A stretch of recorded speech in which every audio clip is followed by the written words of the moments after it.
Your shop is here to serve you. If all you do is try to make sure that your shop is always in perfect shape and it's getting in the way of you getting your projects done, that's a problem. But on the other hand, likewise, if your shop is such a mess that you can't find anything and it's getting in the way of you doing your project, that's also a problem. So you've got to find what works for you, what works in your workflow, in your work style, in your organization style, in your personality, in your space. That's the point of today's episode. The point of MKS is not so much what I'm doing, but what you can do. And I hope the channel inspires you to do. That's the whole point here, is to get you motivated, to get you out in the shop and trying new things and doing new things. Today, I'm at a crossroads, I suppose. I'm just at kind of I've reached my limit kind of point. I've transitioned so much stuff here in the shop. I don't even know where to go next. It's just absolutely unfinished and out of control. So today, it's a Talk About It Tuesday, but it's also somewhat hands-on, and it kind of plays into our shop organization, and I don't even know what to call it, but it's time to deal with Project Mayhem. Stick around. I'm Mike. You are watching Mike R's Shop. Whether you have one car or 13 like I do, you have parts. If your project is in process, you have parts. Just look at all of the stuff we have here from the 39 Dodge truck as we were fitting stuff together. We have Challenger parts. The Oakland is partly apart. It's just, and we have frame rack stuff as well that's still in here that's just I haven't had time to deal with. We have tires to put on the front of the Duster. It's just madness, and it's very difficult to find places to put everything. Now, I'm fortunate that I have a fairly large garage here, a fairly large shop, but I've worked in most of my life in small shops, in small garages. I built several cars in a garage that wasn't even a one-car garage. It was what I called a three-quarter car garage. You could pull a car in and barely close the door behind it. So I've been in all the different circumstances and situations. I've had the privilege of working out of friends' shops, and each thing presents a challenge. So I'm going to be presenting today the reality of what my shop is, but you can adapt the thinking, and I will try to also adapt what I'm doing to present to you in things that you can apply to your specific situation. If you followed the shop organization series, you know that we have a very specific set of skills and principles that we follow when it comes to organizing.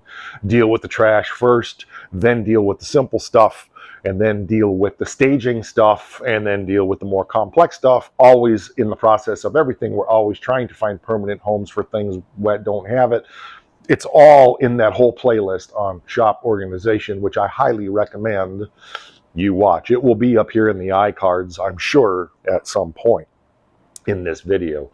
But I'm not really, there's not a lot of trash. There's residuals, there's stuff that's in process, like the cart wheels for the frame dolly, extra pieces for that, tires for the Duster. And so I'm sitting here, I've got a winterize a power washer. It's been below freezing, and I brought it in out of our storage containers, so it's in the shop and doesn't freeze until I can get that done.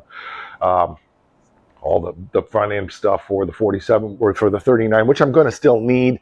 So the first place I'm going to start is just looking at, okay, what is the simplest thing I can do right now that's going to make somewhat of a difference? And it's right, actually, these things here. We have a vacuum cleaner, we have the 2 tires for the Forsyth, and the extra K-frame that we don't need. So that's the place I'm going to start. Why am I starting there? Because that's where I'm starting. There's no rhyme or reason to it, but I know I can clean up a big spot right here by going, okay, put the vacuum over there where it belongs, take the tires up to the tire shop upstairs in the warehouse, take the K-frame upstairs to the warehouse, and get those things out of here. So I'm out of here, and I'll be right back.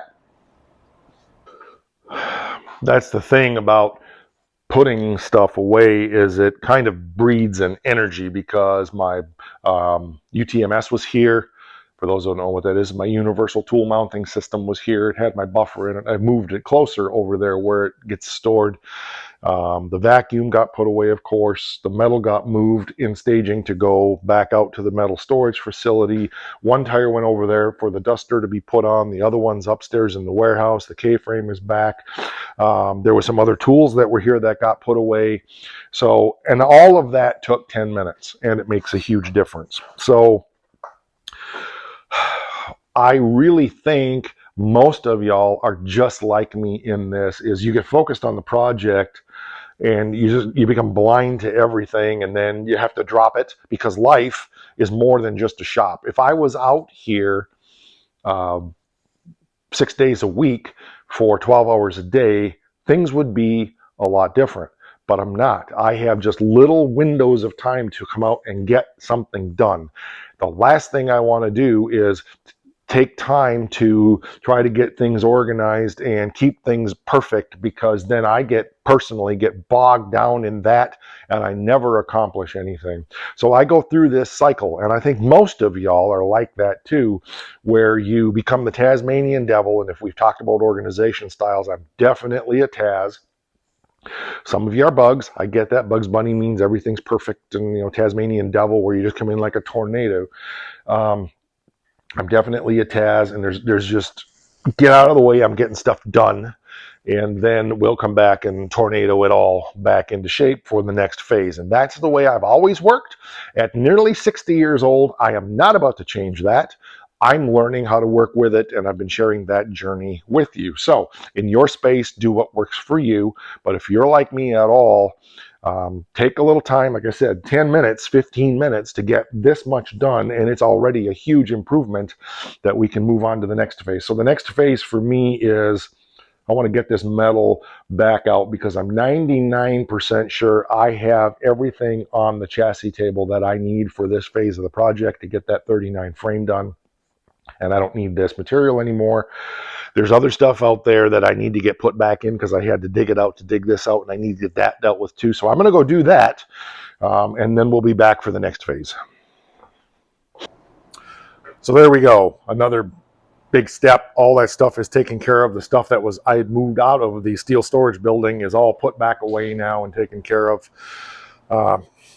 Elapsed time 20 minutes on that.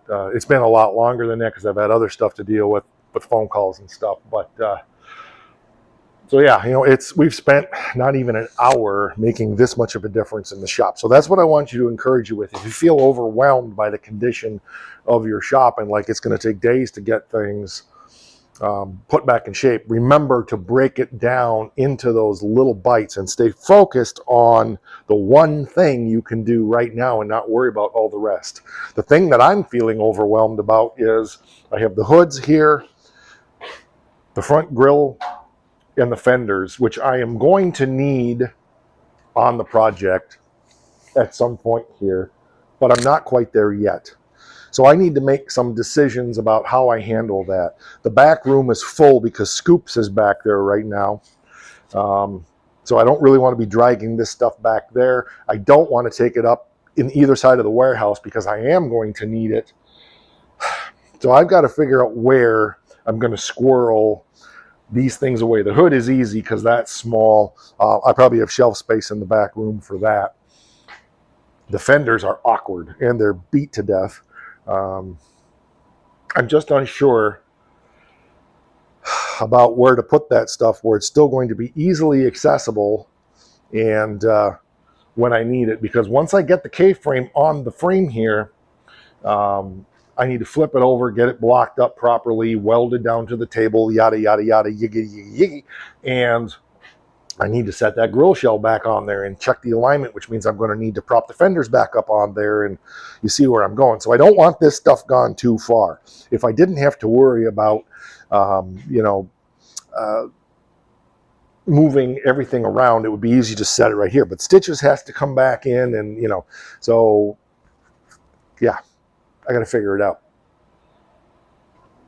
There are some hidden bonuses in this. I knew I had bought another can of rattle can primer. Couldn't find it. I found a bag down there with some tools in it and some electrical liquid tape and vice grips and some various other things. And there was my can of primer.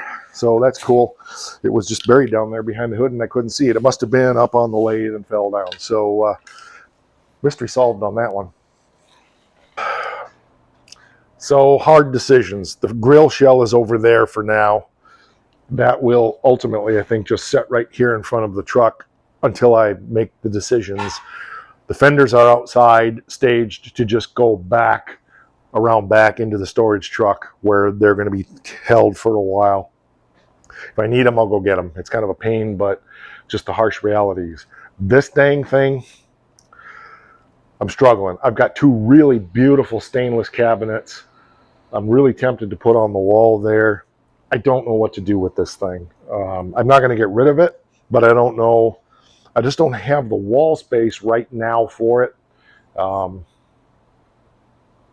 Yeah, I think of options, and like I could take the whiteboard down, but if, as you saw, or you will see, I'm not sure where I'm at in things, in the chassis episode, um, I'm using the whiteboard for demonstrating and calculating and that kind of stuff. It's a working board for all the geometries and maths we have to do to build suspension. So I'm just a little bit head scratchy on that one. I do not regret at all moving the sandblasting cabinet and the oven out of here. That was just the best move possible. I think until I can make a decision, I'm going to just move it over in front of the Oakland. We're not working on that car right now because we're several months out from getting the generator done, getting it back and getting it put back on the car. So that's not its permanent home, but it's going to be its home for now, until I figure out what I want to do with it. Maybe it'll end up going up in the south warehouse. I'm not sure. I've got tons of storage up there I'm not even utilizing yet because I've got to get the north warehouse more organized. I've been working on it. But the next step then, I think I'm going to move that down there because it's not going to really be in my traffic path to get up the stairs. And I've got tools and jack stands and stuff to deal with here. I also, over there, which you probably can't see, I have all of the front suspension components for this. I've made the executive decision that all that stuff is just going to go under the frame table for now. So let me get that done and then we'll check back in. Okay, I'm liking that. I got my chainsaw that I still need to fix for my nephew. I got to get a module ordered for that. There's some other components that I need to get upstairs in the warehouse. A lot of it is future equipment build stuff for the shop that we're going to do. But the grill shell there is okay for now. I can get my welders in and out. The cabinet's moved over there. All the suspension components that were here are now under the rack. The shop feels close to manageable again. The only other things I need to deal with that I'm not going to deal with now, I just detailed Becky's 2018 Countryman because we got it up for sale. And all of the stuff that she had in there is over there, so I need to get that moved up to the house. And my benches need a quick going through. But here's the point of today's episode. You're not here to serve your shop. Your shop is here to serve you. If all you do is try to make sure that your shop is always in perfect shape and it's getting in the way of you getting your projects done, that's a problem. But on the other hand, likewise, if your shop is such a mess that you can't find anything and it's getting in the way of you doing your project, that's also a problem. So you've got to find what works for you, what works in your workflow, in your work style, in your organization style, in your personality, in your space. That's the point of today's episode. Probably should have started with that. Maybe I will. All right, that's going to do it for this one. We're going to be back on the chassis on the 39, probably in our next episode, which may be in after lunch today. Yeah, and I'm pretty excited. You know, there's more things to do, but again, I wanted to share the thinking, the process, the encouragement, and just get you to think a little bit differently about your workspace and come to that real understanding of you've got to find that balance of what works for you. We're going to keep hammering away at the shop organization stuff. I try not to do too much of it because it can get boring, but when I feel there's something significant in the shop, especially after the major reset that we did, I'll share that with you. So drop your thoughts, your questions, your comments, your kind criticism. Don't need flaming ashtrays down there. Down in the comments, and I will try to respond to every single one. I appreciate you being here, and we have channel memberships for as little as $5 a month. Check that out. You get scenes, you get access to all kinds of behind-the-scenes content and things like that. And one more thing, because at MKS, it actually is the most important thing. Rock!